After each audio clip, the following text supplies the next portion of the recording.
अब से एक छोटी सी विनती और करनी है, इस बार के विधानसभा चुनावों में सोच समझ कर ही वोट करें। नफरत फैलाने वालों के साथ कभी वोट ना करें, उनको कभी वोट मत करना दोस्तों। जो बंदूक चलाने की बात कर रहे हैं, ईंट से ईंट का पत्थर का ईंट का जवाब पत्थर से देने की, और जूते की नोक पर चुनाव जीतने की बात कर रहे हैं। कोई कह रहा है कि हम जीत गए तो गुरुद्वारों को और मस्जिदों को फोड़ देंगे, फिर वो अपने बयान से बदल रहे हैं। नहीं, मैंने गुरुद्वारों की नहीं कहा, मैंने मस्जिदों और मदरसों की कहा था। तो इस प्रकार की नफरती लोगों को वोट मत करना दोस्तों, नहीं तो आने वाला टाइम बहुत बुरा होगा। ये हमारा भाईचारा जो बना हुआ है वो बिल्कुल तहस नहस हो जाएगा। दोस्तों, राजस्थान के अंदर 2023 के विधानसभा चुनावों का सभी कैंडिडेटों का नामांकन का जो कार्य प्रणाली थी वो पूरी हो चुकी है 6 तारीख तक। जिन जिन को टिकट मिलना था उनको टिकट मिल गया है, और जिन जिन का कटना था उनका कट गया है। और सभी ने जिनको मिला है उनका नामांकन भर चुका है। लेकिन दोस्तों, इस बार कई नेताओं को अपनी औकात याद आ गई। औकात क्यों याद आई? क्योंकि वो अपने गुरूर में, अपने घमंड में, तकब्बुर में डूबे हुए थे। लेकिन जनता ने उनको उनकी औकात याद दिला दी कि अगर हम तुम्हारे साथ नहीं तो तुम्हारी औकात नहीं है, किसी कुर्सी पर बैठ जाओ तुम।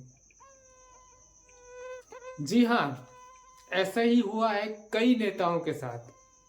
जो वर्तमान सरकार थी उसमें मंत्री रहे, एमएलए रहे, उनको उनकी औकात याद आ गई। जो लोग जनता से बात करना भी पसंद नहीं करते थे, जनता के पास आना जाना भी पसंद नहीं करते थे, अपने विधानसभा क्षेत्र में दुख सुख देखने को भी नहीं जाना चाहते थे, सिर्फ अपने ऐशो आराम के आगे। लेकिन अब वही लोग कह रहे हैं कि हमसे गलती हुई है, जनता के सामने खड़ा होकर कि हाँ, हम मानते हैं कि हमसे गलती हुई है, मैं आप लोगों के संपर्क में नहीं रह सका या रह सकी, मुझे माफ कर दो, आपको दोबारा इस तरह की कोई शिकायत नहीं मिलेगी, मुझसे गलतियां हुई हैं, ऐसा वो कह रहे हैं। मैं बात करने वाला हूं कामा की, क्योंकि कामा विधानसभा का जो टिकट है कांग्रेस के अंदर, वो बहुत ही चर्चाओं में रहा है। उसकी बातें जयपुर से दिल्ली तक और ऐसे चर्चा में रही। विरोध प्रदर्शन हुआ, कहीं समर्थन हुआ, और लास्ट में 5 तारीख की रात को टिकट फाइनल हो पाया। कभी किसी को मिलने वाला था, कभी किसी को मिलने वाला था, लेकिन आखिरकार जाहिदा खान को ही कांग्रेस का टिकट मिला।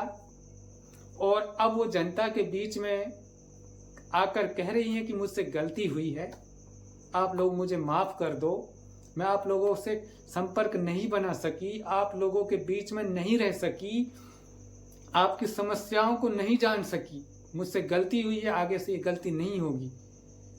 दोस्तों, एक बात बताओ, अगर इसको टिकट पार्टी तुरंत दे देती, इसका इतना विरोध प्रदर्शन नहीं होता, तो क्या इसको अपनी हकीकत याद आती? क्या ये इस तरह की बात कर पाती? नहीं, वो उसी तकब्बुर में रहती। आज इसका तकब्बुर खत्म हो चुका है और कह रही है कि मुझे माफ कर दो। चलो, ये सही बात है, इंसान है, इंसान से गलती हो जाती है। और कामा की जनता से मैं कहना चाहूँगा, अगर वो आप लोगों से माफ़ी मांग रही है तो उसको एक बार और मौका दिया जाए। अगली बार वो क्या करती है उसके आधार पर अगला विधानसभा चुनाव देख लेना। मैं आपको वीडियो दिखाने वाला हूँ जिसमें उसने ये बोला था। दोस्तों, उससे पहले रिक्वेस्ट है कि वीडियो को लाइक, शेयर, कमेंट करें और चैनल को सब्सक्राइब कर जरूर जाएं दोस्तों। धन्यवाद। जाहिदा खान से तो इतनी बड़ी कोई गलती भी नहीं हुई, लेकिन उन लोगों का क्या करें जो एकदम नफरती बातें कर रहे हैं, भड़काऊ बातें कर रहे हैं, लोगों को बांटना चाहते हैं, जो यहाँ मेवात के अंदर जो भाईचारा है उसको खत्म करना चाहते हैं। मेवात के अंदर ही क्या दोस्तों, उन्होंने तो पूरे देश में ही खत्म कर डाला है। मैं किन लोगों की बात कर रहा हूँ आप लोग सब समझ रहे होंगे। इन लोगों से मैं आप लोगों से रिक्वेस्ट करना चाहता हूँ दोस्तों, हाथ जोड़कर ऐसे लोगों से बचकर रहना, ऐसे लोगों को वोट मत करना दोस्तों, इंसानियत की खातिर। मैं मानू हूँ कुछ गलती मुझसे हुई, हाँ, लेकिन मैं वहाँ लेवल की नहीं कि तुम जाके दिल्ली प्रदर्शन करता। कहना चाहूंगी बिल्कुल सही बात है, मुझसे गलती हुई हाँ पिछली बार कि मैं बैलेंस ना बना पाई इलाका में रहना में और काम का बीच में। या वजह से मैं आप लोगों के बीच में कम रही, काम में बहुत ले आई, तो एक जगह में पिछड़ गई हूँ।